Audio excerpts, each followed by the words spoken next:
Fala pessoal, hoje nós iremos falar de gestão, inovação e cultura e hoje aqui comigo Gustavo Zanon e Davidson Silva. Fique comigo!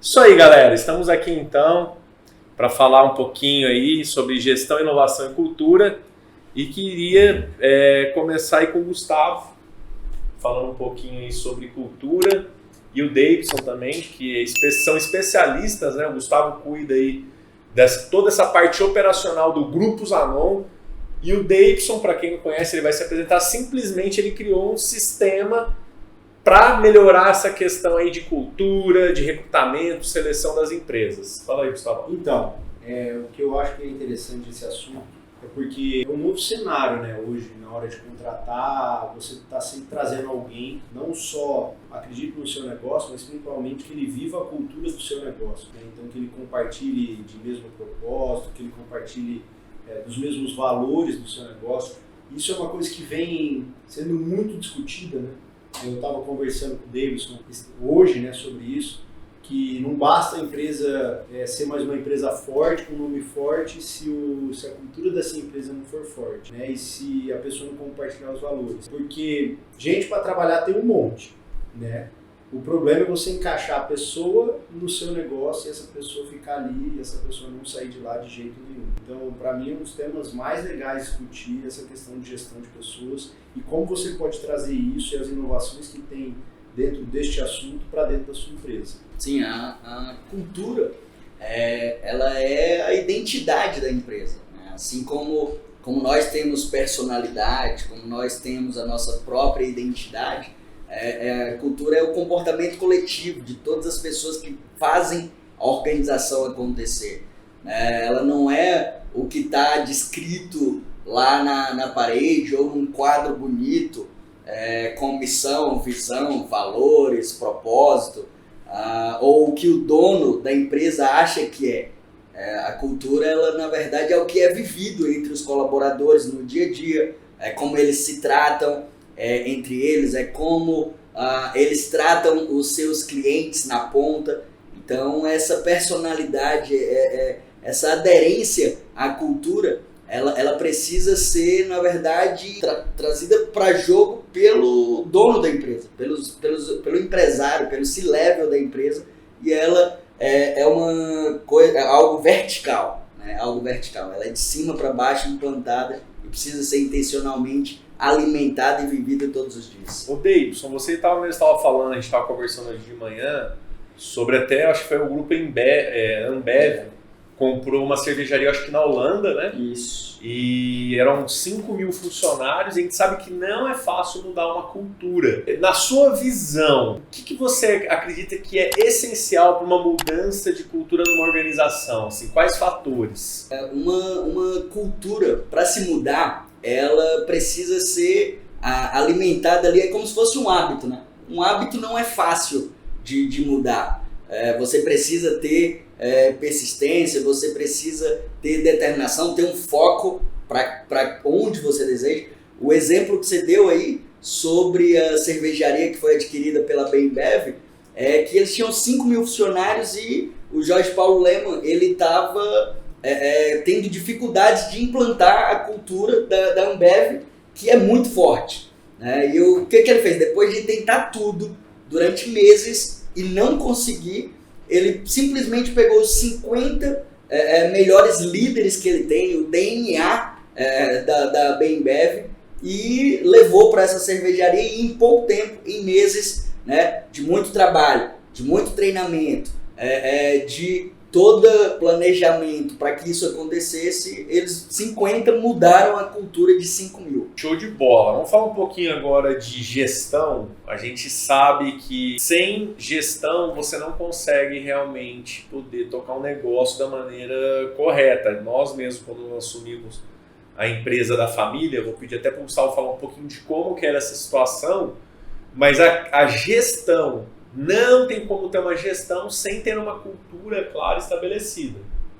Por quê? Onde não há uma cultura, cada um pensa de um jeito, age de uma maneira, como que você vai fazer gestão e organizar? Gustavo, quando nós assumimos aqui, qual que era a situação real da empresa por falta de gestão? Então, a gente tinha alguns cenários, né? Então, a gente tinha um cenário econômico, né, que mostrava que tinha alguma coisa desorganizada, né? Então, onde a empresa era uma empresa geradora de caixa, mas ela não conseguia guardar dinheiro, né? E pelo contrário, ela gastava mais do que ela ganhava e com isso estava sempre pegando o dinheiro em banco para poder pagar as contas que precisavam. E era cultural, né? Isso é cultural. Porque eles já era normal, né? Sim. Meu pai sempre financiava os carros, o sócio também. Ah, é normal pegar conta garantida de banco, então sempre Juros pega. é baixo. Então é cultural. Só que toda vez que você pega um juros de um banco, que por mais barato seja, 1, 2, 3%, e que você não tem nada planejado para que aquele dinheiro for investido para ele gerar alguma renda, você está tirando diretamente do lucro da tua empresa, né? Porque uma coisa é você falar assim, não, vou pegar um dinheiro no banco, porque eu vou investir num sistema, num software que daqui a 5 anos eu vou retomar esse dinheiro e ter um lucro muito maior. Não era o que acontecia. Não era investido na empresa, pelo contrário, era distribuído para os sócios. Então, de fato, eles estavam tirando 3, 4% de lucro do negócio. E isso é um problema cultural, né? Porque é uma coisa que já vinha dentro deles, eles achavam normal, só que quando a atitude dos gestores é essa, isso passa deles para todo mundo. Então, todo mundo achava aquela situação normal, cada um fazia, né, o que bem entendesse, não tinha uma cultura muito alinhada, poucas reuniões com o time, poucas reuniões com os gestores. Então, de fato, a gente tinha uma cultura fraca, né? Então, uma cultura fraca é quando não existe uma cultura disseminada dentro da empresa. Depois que a gente assumiu, isso era uma coisa que a gente não queria passar mais no nosso negócio, né? A gente viu tanto que era difícil viver daquele jeito, a gente decidiu dar um basta e começar. Nós mudamos a cultura, né? Mudamos uma parte da cultura. Uma parte da cultura da E a empresa. segunda parte a gente mudou quando o que a gente fez? Alinhou os principais gestores da empresa dentro das nossas crenças, dentro do que a gente acreditava, dentro do que a gente tinha de visão. E quando você alinha isso com o nível abaixo, né, que são os seus gestores, naturalmente isso é disseminado por toda a equipe. Mas para que isso saia da gente, para os gestores e para a equipe, precisa ter uma coisa entre todas as esferas que chama confiança. Show! Falando de todas as equipes, de níveis, nós sabemos, Davidson, que sem uma boa equipe a gente não consegue fazer gestão de nada. Porque imagina o seguinte, um monte de... Na fazenda, você pega aí um animal que não tem tanta inteligência, assim. Vamos pegar aqui, sei lá, um pato, que não vai entender. Você pega um monte de pato que não entende nada do que você está falando, você começa a dar ordem para os patos. O que vai acontecer? Você não vai conseguir fazer gestão nenhuma, porque você não está falando a mesma língua. E eu vejo pessoas, não estou comparando com um animal, longe disso, é só um exemplo, mas eu vejo às vezes que as pessoas erram no recrutamento e na seleção das pessoas. Eu sei que você criou uma plataforma que é o GoIT, que é para ajudar nessa seleção e recrutamento. Na tua visão, você acredita que é possível fazer uma gestão sem ter um bom time? E se sim ou se não, fala um pouquinho por que você resolveu criar o GoIT, qual que é o objetivo? Sim. Eu vou começar pela sua última pergunta, o propósito do GoIT, que é justamente de encontrar, né, de atrair, selecionar e engajar os colaboradores, né? E eu resolvi criar o GoIT porque é uma dor mundial de todas as empresas do mundo, né? Eu já passei por isso, em 2012, eu quebrei com uma empresa com 120 funcionários, porque eu não entendia de pessoas, porque eu não tinha critérios para contratar, porque existia justamente isso.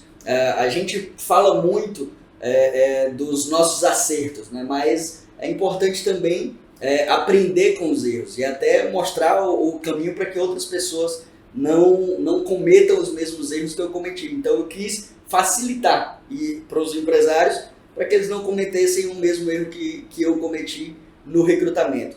Com relação à gestão, a gestão de times de performance, de alta performance, de times campeões, começa com a montagem do time. Qualquer time de futebol, por exemplo, ele começa lá na montagem do elenco, aqueles talentos que vão contribuir, que vão se complementar, e na empresa é da mesma forma. Você precisa, primeiro, ter critério na contratação para contratar essas pessoas por fit cultural. Ou seja, os valores daqueles candidatos, eles precisam ser aderentes aos valores da empresa. Porque não adianta nada você ter uma organização que é flexível, que é uma organização libertária, que dá todas as condições para que as pessoas possam ousar, e contratar alguém que é disciplinado, focado no horário, focado em regras, padrões. Esse cara vai se sentir um peixe fora d'água dentro dessa empresa. Então, esse é o primeiro passo, é o fit cultural. E depois você precisa também estabelecer critérios técnicos, claros, bem definidos, e esses critérios eles precisam ser testados. Porque que um atleta, um jogador de futebol, por exemplo, ele precisa passar por uma peneira para ser contratado, para ir para o time profissional. Ele precisa ser testado a habilidade técnica dele. Por que uma bailarina do Balé Bolshoi ou do Cirque du Soleil, ela precisa fazer horas lá de teste para ser testado na prática a sua habilidade? Por que para entrar na tua empresa você não testa as pessoas na habilidade técnica delas, né? Então é importante também ter esse match técnico, ou seja, as capacidades técnicas serem correspondidas também. E o soft skill, né? A parte comportamental, porque não adianta nada você colocar alguém que tem características, de interação, de relação interpessoal, que é um comunicador, colocar o cara para fazer uma planilha não que ele não possa fazer, mas aquilo dali, no dia a dia, ele vai estar lutando contra a natureza dele, num ambiente que não vai poder usar os seus talentos e as suas características principais. Então, a importância de você, do líder, entender de pessoas é fundamental para dar as demandas para o João de acordo com o que João tem de potencial e para Maria de acordo com o que Maria tem de potencial. Então agora a gente vai falar de inovação, que tem tudo a ver com o que a gente está conversando aqui. Cultura, gestão, e não tem como você fazer uma gestão sem inovação. Se você deixar de inovar, você vai até poder deixar de existir. Por quê? Se a gente parar para analisar, grandes empresas, grandes grupos hoje não mais existem. Por quê? Porque não inovaram. É o caso aí das videolocadoras que desapareceram por causa do Netflix. E várias outras empresas que a gente achava que eram intangíveis, intocáveis e deixaram de existir, pois pararam de inovar. Eu queria fazer um ping-pong com o Gustavo e com você. Na tua visão, Gustavo, 2 coisas que uma empresa precisa fazer para inovar. 2 coisas? 2. Cara, eu vou bem na fonte. Então eu acredito que a primeira é passar segurança para o time. Então a segurança é a primeira coisa que você tem que mostrar para o teu time, porque sem segurança o teu time não vai inovar. Eles não vão sentir a vontade de inovar, porque imagina que a pessoa vem com algo de inovação e você vai lá e quebra as pernas dela. Tá bom, nunca mais ela vai trazer inovação nenhuma. Então a primeira é a segurança e a segunda é reconhecimento. Então, se você tiver segurança e o reconhecimento, você vai ter um time que vai sempre inovar. O primeiro, porque ele vai sentir a vontade de inovar. E o segundo, de que toda vez que ele fizer certo, ele vai ser reconhecido. Isso vai estimular que esse cara faça cada vez mais o lado certo. Exatamente como um bebê, uma criança. Toda vez que o seu filho faz alguma coisa engraçada, você dá risada, você bate palma, o que ele faz? Repete o que ele fez. O adulto, ele tem essa mesma coisa porque veio da infância isso daí. Certo? Só que o que acontece? A grande maioria das empresas não reconhece o que é bom e só corta o que é ruim. O que acontece com o ser humano quando você faz isso? Ele só sabe o que ele não pode fazer. O que ele pode fazer, você não fala para ele. Então nisso você vai travando o cara para qualquer tipo de inovação que poderia existir.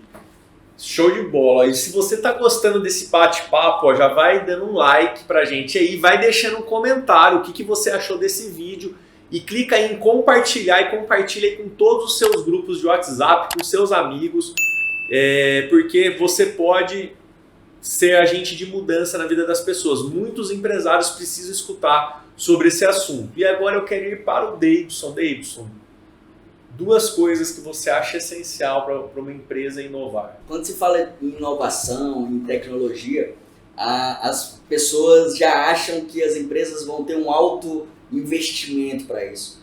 E inovação, muitas vezes, você pode fazer com atos simples. Eu vou te dar um exemplo prático daqui a pouco, mas eu já vou te responder quais são as 2 coisas que para mim são primordiais. A primeira é a liberdade de ousar. Liberdade de ousar, e tem muito a ver com o que o Gustavo falou. Se as pessoas não tiverem liberdade para ousar e também para errar, se elas forem punidas por esse erro, nunca mais elas vão sempre fazer o mais do mesmo, nunca mais elas vão ter a coragem necessária de ousar, porque você podou essa pessoa. E a outra é a criatividade. E eu vou dar um exemplo relacionado à criatividade e de muitos empresários que estão passando por essa pandemia, de um restaurante num bairro de São Paulo. Eles não tinham delivery e sofreram como muitos empresários sofreram no período da pandemia. E rapidamente, aí eu acredito que nesse mundo de inovação as coisas devem ser ágeis, né? A tomada de decisão deve ser ágil, também todas as possibilidades devem ser analisadas para que você possa tomar um caminho e direcionar esse caminho.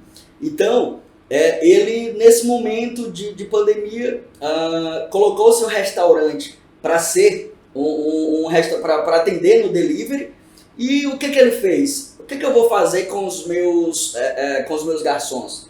Ele colocou os garçons para serem os entregadores, os garçons vestidos como garçom, e ele inovou, levando o garçom que muitas das vezes já conhecia ali os clientes mais assíduos, e os clientes ficaram espantados com essa experiência.